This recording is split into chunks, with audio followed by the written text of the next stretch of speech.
నమస్కారం. ఈరోజు మనం మిజోరాంలో వైద్య విద్య అంటే ముఖ్యంగా 2025 విద్యా సంవత్సరానికి ఎంబీబీఎస్ ప్రవేశాల గురించి కాస్త లోతుగా పరిశీలిద్దాం. అవును, మన దగ్గర ఉన్న సమాచారం ప్రకారం అక్కడ ఉన్న కాలేజీలు ఈ నీట్ ఆధారిత అడ్మిషన్ ప్రాసెస్ ఎలా ఉంటుంది, కోటాలు, ఆయుష్ సంగతేంటి, ఇవన్నీ చూద్దాం. కరెక్ట్. అంటే మిజోరాంలో మెడిసిన్ చదవాలనుకునే వాళ్ళకి వాళ్లకు కావాల్సిన ముఖ్యమైన విషయాలు స్పష్టంగా చెప్పడమే మన ఉద్దేశ్యం. సరే, మొదలు పెడదామా? తప్పకుండా. ముందుగా మిజోరాంలో ప్రస్తుతం ఉన్న ఏకైక ప్రభుత్వ వైద్య కళాశాల గురించి చెప్పండి. అది జోరం మెడికల్ కాలేజ్, షార్ట్గా జెడ్ఎంసీ అంటారు. ఐజ్వాల్లో ఉంది. 2018లో స్థాపించారు దీన్ని. ఓకే, 2018లో సీట్లెన్నుంటాయి అక్కడ? మొత్తం 100 ఎంబీబీఎస్ సీట్లున్నాయి. ఇది మిజోరం యూనివర్సిటీకి అనుబంధంగా నడుస్తోంది. 100 సీట్లు. మరి ఈ సీట్ల కేటాయింపు ఎలా ఉంటుంది? అందరికీ ఒకేలా ఉంటుందా? లేదు, అక్కడే కొంచెం ఆసక్తికరంగా ఉంటుంది విషయం. ఆ 100 సీట్లలో 15 సీట్లు అంటే 15% ఆల్ ఇండియా కోటా ఏఐక్యూ కిందకొస్తాయి. అంటే దేశంలో ఎవరైనా పోటీపడొచ్చు ఆ 15 సీట్లకు? అవును, నీట్ స్కోర్ ఆధారంగా. ఇంకో 15% సీట్లు విదేశీ విద్యార్థులకు కేటాయించారు. ఓ, ఎన్ఆర్ఐ లేదా ఫారిన్ స్టూడెంట్స్ కనమాట. అవును. ఇక మిగిలినవి అంటే 70% సీట్లు, ఇవి పూర్తిగా రాష్ట్ర కోటా కిందికే వస్తాయి. 70%? అంటే ఇవి కేవలం మిజోరాం స్థానికులకేనా?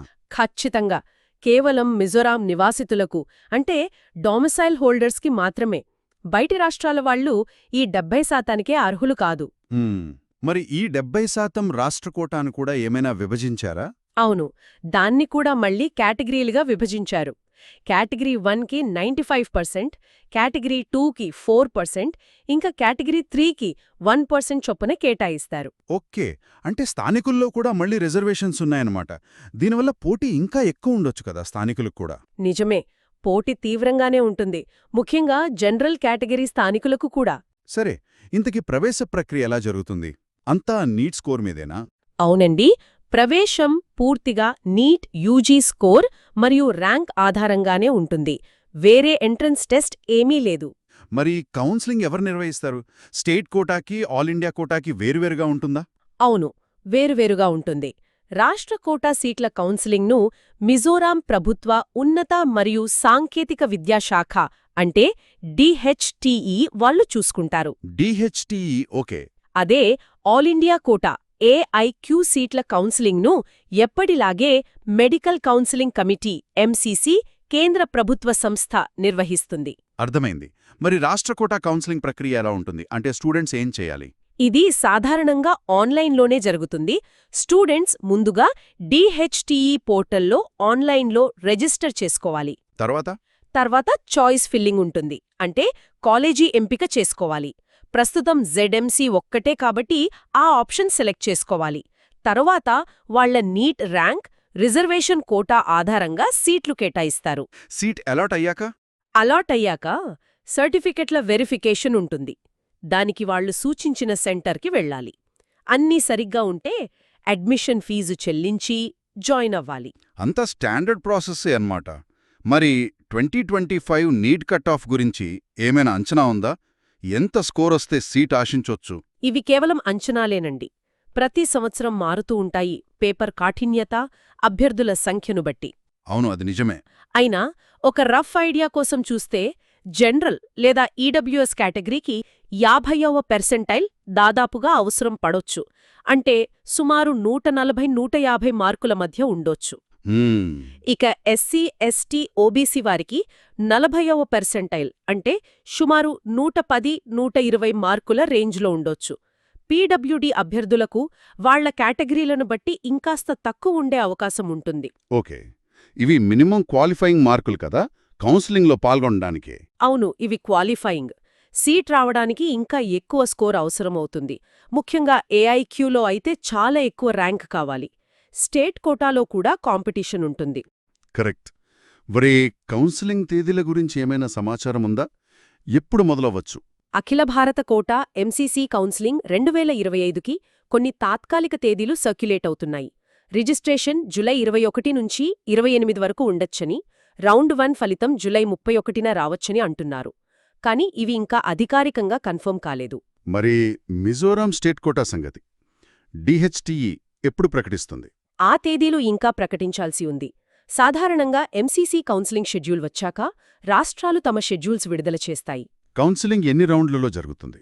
మామూలుగా రౌండ్ 1, రౌండ్ 2 జరుగుతాయి. ఆ తర్వాత మిగిలిన సీట్ల కోసం రౌండ్ 3 అంటే మ్యాపప్ రౌండ్ నిర్వహిస్తారు. అప్పటికి సీట్లు మిగిలితే చివరిగా స్ట్రే వేకెన్సీ రౌండ్ ఉంటుంది. ఓకే, అంటే చాలా దశలు ఉంటాయి. ఎంబీబీఎస్ కాకుండా మిజోరాంలో ఆయుష్ కోర్సుల పరిస్థితి ఏంటి? బీఏ, ఎంఎస్, బీహెచ్ఎంఎస్ లాంటివి ఉన్నాయా? వాటికి కూడా నీట్ స్కోర్ ఆధారంగాదే ప్రవేశాలు జరుగుతాయి. ఆల్ ఇండియా కోటా కౌన్సిలింగ్ను ఏఐసిసిసి అంటే Ayush admissions central counselling committee నిర్వహిస్తోంది. State quota? స్టేట్ కోటాను మళ్లీ రాష్ట్ర ప్రభుత్వమే చూసుకుంటోంది.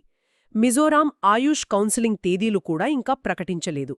అయితే ఆయుష్ కాలేజీలు ఉన్నాయో లేదో స్పష్టమైన సమాచారం లేదు కానీ మన దగ్గరున్న సమాచారం ప్రకారం మిజోరాంలో డెంటల్, బీడీఎస్ కాలేజీలు మాత్రం లేనట్లే.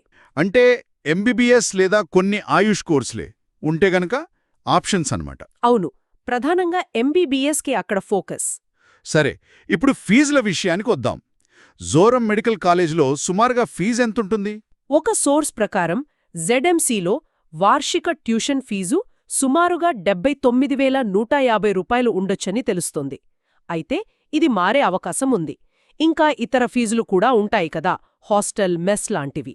అవును, అవి అదనం. మొత్తంగా చూస్తే ప్రభుత్వ కాలేజ్ కాబట్టి ఫీజు అందుబాటులోనే ఉన్నట్టుంది. అవును, మిగతా ప్రైవేట్ కాలేజీలతో పోలిస్తే చాలా తక్కువే. అడ్మిషన్ టైంలో ఏమేం డాక్యుమెంట్స్ సిద్ధంగా ఉంచుకోవాలి? ముఖ్యమైనవి చెప్తాను.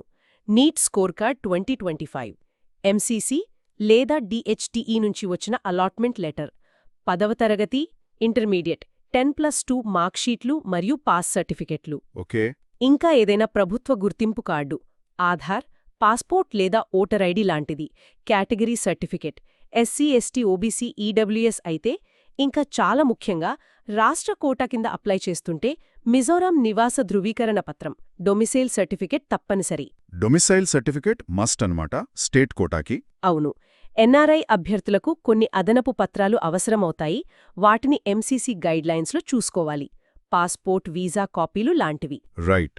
అంటే అన్నీ సిద్ధం చేసుకోవాలి కౌన్సిలింగ్ ముందే. అవును, చాలా ముఖ్యమది. కాబట్టి ఒక్కసారి మనం చర్చించుకున్నది క్లుప్తంగా చూస్తే, మిజోరాంలో ఎంబీబీఎస్ చేయాలంటే జోరాం మెడికల్ కాలేజ్ ప్రస్తుతమున్న ఏకైక ఆప్షన్. అవును. నీట్ స్కోర్ కీలకం. 15% సీట్లు ఆల్ ఇండియా కోటా ద్వారా, 70% సీట్లు కేవలం స్థానిక మిజోరాం విద్యార్థులకు రాష్ట్ర కోటా ద్వారా భర్తీ అవుతాయి. కరెక్ట్. ఆయుష్ కోర్సులకు కూడా నీట్ ద్వారానే అవకాశం ఉంటుంది, కానీ డెంటల్ కాలేజీలు లేవు. ఫీజులు ప్రభుత్వ కాలేజ్ కాబట్టి అందుబాటులోనే ఉన్నాయి. కౌన్సిలింగ్ ప్రక్రియను జాగ్రత్తగా ఫాలో అవ్వాలి. అవును, ముఖ్యంగా రాష్ట్ర కోటా నియమాలు, అవసరమైన డాక్యుమెంట్స్ గురించి పూర్తిగా తెలుసుకోవాలి. సీట్లు చాలా తక్కువ కాబట్టి ప్రతి స్టెప్ జాగ్రత్తగా ఉండాలి. నిజమే. చివరిగా ఏదైనా ముఖ్యమైన విషయం లేదా భవిష్యత్తు దృక్కోణం గురించి చెప్పగలరా? ఒకటి ఆలోచించాల్సిన విషయం ఏంటంటే, త్వరలో రాబోయే నెక్స్ట్ పరీక్ష అంటే నేషనల్ ఎగ్జిట్ టెస్ట్. ఇది ఎంబీబీఎస్ తర్వాత పీజీ ఎంట్రన్స్, లైసెన్స్ పరీక్షగా కూడా పనిచేస్తుంది కదా? అవును, దాని గురించే ఈ మధ్య బాగా చర్చ జరుగుతోంది. అవును. ఈ నెక్స్ట్ పరీక్షా విధానం ఇప్పుడు యూజీ చదువుతున్న విద్యార్థుల ప్రిపరేషన్ పద్ధతులను, వాళ్ల ఫోకస్ను ఎలా మార్చబోతోంది అనేది చూడాలి. ఇది ఖచ్చితంగా వైద్య విద్యార్థులపై ప్రభావం చూపుతోంది. అంటే యూజీ స్థాయి నుంచే ఆ పరీక్షకు సిద్ధమవ్వాల్సిన అవసరం ఏర్పడుతుందన్నమాట. ఇది ఆసక్తికరమైన పాయింట్. అవును, దాని గురించి కూడా విద్యార్థులు ఆలోచించడం మంచిది. చాలా మంచి సమాచారం అందించారు. ధన్యవాదాలు. మీకు కూడా.